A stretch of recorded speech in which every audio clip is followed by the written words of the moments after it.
গভীর রাত, বৃষ্টির টুপটাপ শব্দে ভিজে যাচ্ছে বৃদ্ধাশ্রমের জানালা।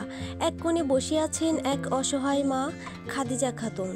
চোখের কোণে জল, মুখে চাপা দীর্ঘশ্বাস।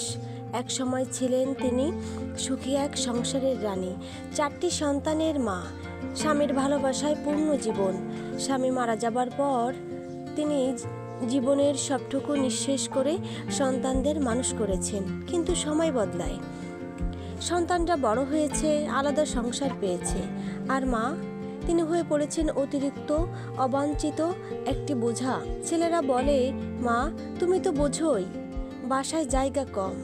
আমার স্ত্রী কিছু বলে, তুমি একটু বুঝে নাও মা। বৃদ্ধাশ্রমে ভালো থাকবে, সারাক্ষণ লোকজন থাকবে। কোনো প্রতি উত্তর করেনি খাদিজা। চুপচাপ চলে এসেছেন এই 4 দেয়ালের স্বর্গে। এখানে কেউ তার নয়, কেউ বলে না মা। তবুও প্রতিদিন সেই জানালার পাশে বসেন তিনি, আকাশের দিকে তাকিয়ে থাকেন। হয়তো আশায় থাকেন একটা ফোন আসবে, হয়তো কেউ দেখতে আসবে, কিন্তু কেউ আসে না। একদিন বৃদ্ধাশ্রমে এলো এক তরুণ স্বেচ্ছাসেবক, নাম তার মাহি। হেসে বলল, আপা আপনি আমার দাদির মতো।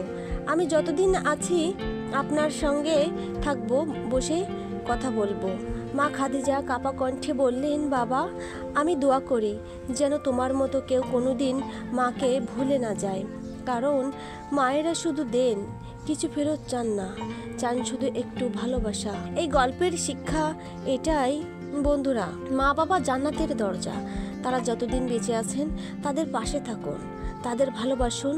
একটা ফোন, একটা আলিঙ্গন, এটাই হতে পারে কারো জীবনের শেষ শান্তি।